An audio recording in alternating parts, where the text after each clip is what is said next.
अटल जी को जनसंघ का अध्यक्ष बनाया जा रहा था दीनदयाल जी के बाद, तो उनके मन में बड़ा संकोच था। उन्होंने कहा ये कुर्सी मैं कैसे संभालूंगा। तो हमारी पार्टी के उस समय के वरिष्ठ नेताओं ने युवा अटल जी से कहा था कि यह कुर्सी विक्रमादित्य के सिंहासन की तरह है, जो इस पे बैठेगा उसे धर्म की दृष्टि दिखेगी। तो भाजपा की कुर्सी तो वैसी है, और कांग्रेस की कुर्सी मुझे समझ में नहीं आता। कांग्रेस की अध्यक्ष बनती हैं सोनिया गांधी जी, तो 2007 के गुजरात के चुनाव में उन्हें मौत का सौदागर नजर आने लगता है। राहुल गांधी जी अध्यक्ष बनते हैं तो कोविड जैसी महामारी उनको मोविड नजर आने लगती है। खड़गे जी अध्यक्ष बनते हैं तो उनको मोदी जी में रावण नजर आने लगता है। तो मुझे लगता है तो कुछ कुर्सी का दोष है जी। और जहां तक भगवान की बात है, लेकिन आपके नेताओं ने, सुधांशु मुझे आपको रोकना पड़ेगा। सुधांशु जी, एक सवाल के लिए मुझे आपको रोकना पड़ेगा, लेकिन आपके एक सिटिंग सीएम को भी तो राहुल गांधी की दाढ़ी में सद्दाम हुसैन की दाढ़ी नजर आ रही है। क्यों, कहां से ले आते हैं ये महाराज आप लोग? सद्दाम हुसैन दिख गया आप लोगों को राहुल गांधी की दाढ़ी? मैं इसको दोनों बातों का जवाब देता हूं। आपने बहुत सही अप्रोप्रिएट प्रश्न किया है जी सुधांशु अमित जी।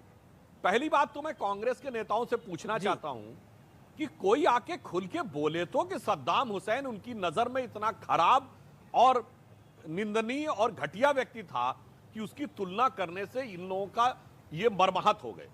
मैंने आज तक किसी कांग्रेस नेता का सद्दाम हुसैन के खिलाफ कोई बयान नहीं सुना है। जैसे हम कहते हैं कि रावण से तुलना की, हम मर्माहत हो गए। अरे आप बोलिए तो सद्दाम हुसैन से तुलना करने पे हम मर्माहत हो गए, क्योंकि मुझे तो याद है बचपन में 1991 के चुनाव में स्वर्गीय राजीव गांधी जी की रैली में सद्दाम हुसैन की फोटो होती थी। और जो कहां से ले आते आपने पूछा, सद्दाम हुसैन एकमात्र राष्ट्राध्यक्ष है जिसने कांग्रेस पार्टी को तेल के कूपन दिए जब सोनिया जी अध्यक्ष थी।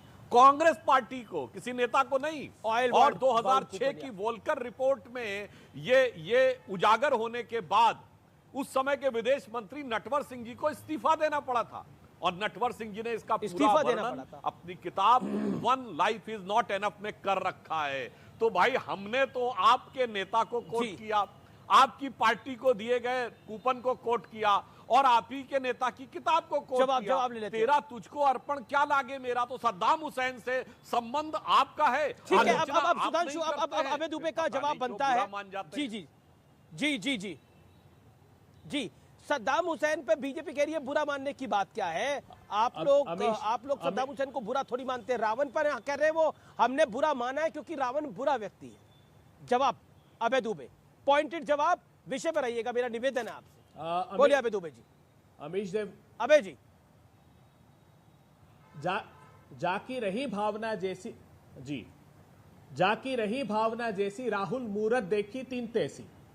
राहुल गांधी किसानों को राहुल गांधी मसीहा के रूप में दिखाई देते हैं, क्योंकि मोदी जी ने वादा किया था कि आमदनी दोगुनी कर दूंगा, और 27 रुपए प्रतिदिन आमदनी कर दी, और उनके दोस्त की आमदनी 1002 करोड़ रुपए हो गई। आप याद रखिएगा, रावण का भाई था कुबेर, और लंका भी उस कुबेर ही की थी। तो भारतीय जनता पार्टी की सत्ता का व्यवहार भी वैसा ही है। अरे क्यों ना कहा जाए, अगर आप मुट्ठी भर धन्ना सेठों को, कुबेरों को, तो सारे देश के संसाधन सौंप दें और 12 करोड़ लोगों के रोजगार के अवसर समाप्त कर दें, 84% जनता की आमदनी कम कर दें, 142 लोगों को 30 लाख करोड़ रुपए महामारी की विभीषिका में कमा दे, तो फिर क्या उपमा दी जाए? बताइए प्रधानमंत्री जी। प्रधानमंत्री जी बताइए कि क्या उपमा दी जाए अगर आप 1 लाख वनाधिकार के पट्टे जिला स्तर पर आदिवासी भाइयों के निरस्त कर दें और मुट्ठी भर धन्ना सेठों को कोड़ियों के भाव गुजरात की जमीन आप सौंप देंगे, तो क्या कहेंगे प्रधानमंत्री जी? इसका जवाब देना पड़ेगा आपको। प्रधानमंत्री जी, रोजिट का सरपंच लिखता रहा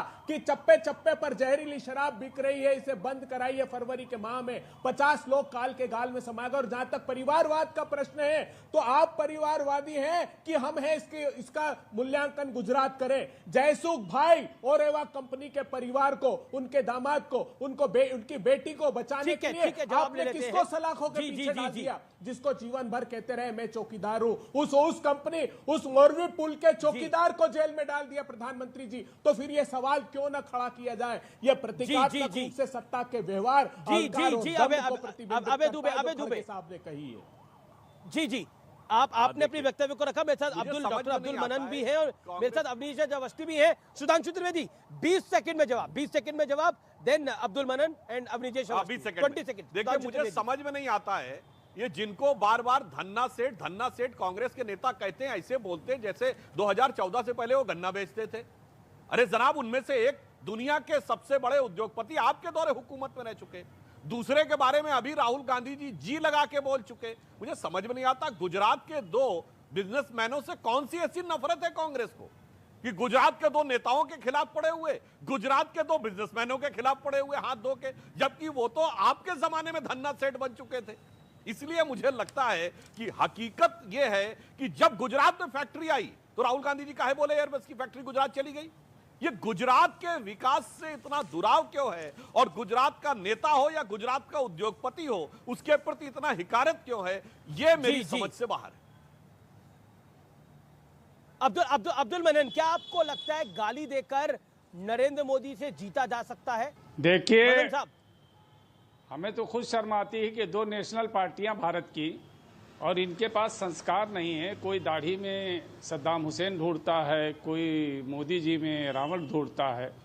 सवाल ये है कि डिबेट इस पे होनी चाहिए कि मोरबी में 140 लोग कैसे मरे, उनकी लाशें कैसी बिछी हुई हों, उसका जिम्मेदार कौन है। डिबेट इस पे होना चाहिए कि पेट्रोल महंगा क्यों है। डिबेट इस पे होना चाहिए कि महंगाई क्यों है। डिबेट इस पे होनी चाहिए कि बेरोजगारी क्यों है। लेकिन आज डिबेट हो रही है दाढ़ी पर, आज हो रही है रावण पर। और दूसरी बात यह है कि आज बड़ा डफली पीट रहे हैं लोग कि आज मोदी जी की रैली बहुत बड़ी रैली थी। सवाल ये पैदा होता है कि एडवाणी जी ने बहुत पहले कहा था कि Modi ji event manager, event manage करने में अमित शाह मोदी जी की कोई वो नहीं है, सानी नहीं है। सर अगर जनता ही नहीं होगी, मैं तो गुजरात में ग्राउंड जीरो पे हूँ, अगर जनता ही नहीं होगी तो इवेंट कैसे मैनेज होगा? अगर जनता ही नहीं होगी तो इवेंट कैसे मैनेज होगा?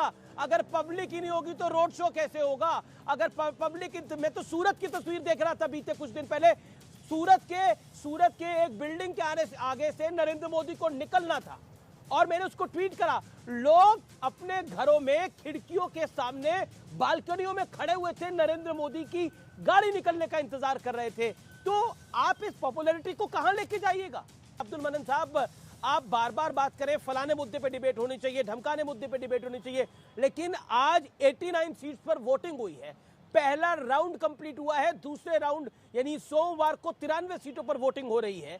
क्या आपको लगता नहीं है ये चुनाव में हर मुद्दे, हर व्यक्ति को, हर नेता को उठाने का मौका मिला है और आपने उस मौके का फायदा भी उठाया होगा, पब्लिक को बताया भी होगा। अब तो मतपेटी में वोट डाल दिए गए हैं, यानी ईवीएम का बटन दबा दिया गया है। क्या आपको लगता है कि भारतीय जनता पार्टी ने 27 साल से जो लगातार सरकार है और 32 साल से लगभग कांग्रेस की सरकार कांग्रेस सत्ता से बाहर है, और ओवैसी कहते हैं कि नरेंद्र मोदी ने चाय पिला पिलाकर मलाई वाली कांग्रेस को निपटा दिया है यहाँ पर। बिल्कुल सही कह रहे हैं ना। आज जो पिच है वो हिंदुत्व की पिच पर एक आदमी जनेऊ बाहर टांगे घूम रहा है, एक आदमी कह रहा लक्ष्मी जी की फोटो लगा दो तो गरीबी दूर हो जाएगा, एक कह रही कि मैं चंडी पाठ कर रही हूँ। तो सवाल ये है कि सब तो हिंदुत्व के पिच पे खेल रहे हैं। कुछ सीडो सेकुलर लोग हैं और कुछ कम्युनल लोग हैं। और जो आज का इवेंट मैनेजमेंट किया है मोदी जी ने, ये तो इवेंट मैनेजर पुराने हैं। ये तो एडवाणी जी पहले से कह चुके हैं कि Modi is a great event manager. तो ये तो होता रहता है, लेकिन स्वतः जहां असदुद्दीन ओवैसी कदम रख देते हैं लाखों लोग खड़े हो जाते हैं। तो इससे आप कांग्रेस वालों को डरवाओ। कांग्रेस वाले डरे जिनका कैप्टन जो मैदान छोड़ के बाहर भागा हुआ है। और लड़ाई जो है अगर धर्मनिरपेक्षता के पिच पर हो रही है, अगर संविधान के पिच पर हो रही है, तो सिर्फ असदुद्दीन ओवैसी अकेला आदमी है जो धर्मनिरपेक्षता के पिच पर खेल रहा है, जो आरएसएस को कैसे निपटाना है वो सिखा रहा है। खेल रहा है ना, वो रावण के पिच पे खेल रहा है ना वो सद्दाम के पिच पे खेल रहा है। जी, लेकिन राहुल गांधी तो मार्शल आर्ट की पिच पे खेल रहे हैं। वो तो एक एनर्जी का ट्रांसफर की बात कर रहे हैं और उससे से आरएसएस और बीजेपी को निपटा रहे हैं। मेरे साथ अवनीश अवस्थी भी हैं, मैं उनका रुख करता हूं। जी मनन साहब कुछ कहना चाह रहे थे आप, कंप्लीट करिए 20 सेकंड। देन अवस्थी जी। अरे भाई राहुल जी, खेल मैदान में होता है, मुकाबला मैदान में होता है कि मैदान से बाहर दर्शक दीर्घा में होता है। राहुल जी फिक्स किए हुए हैं, राहुल जी और मोदी जी फिक्स किए हुए हैं कि मैं मैदान से बाहर रहूंगा, मैं दर्शक दीर्घा में रहूंगा, मोदी जी आप बैटिंग करना और ये टेल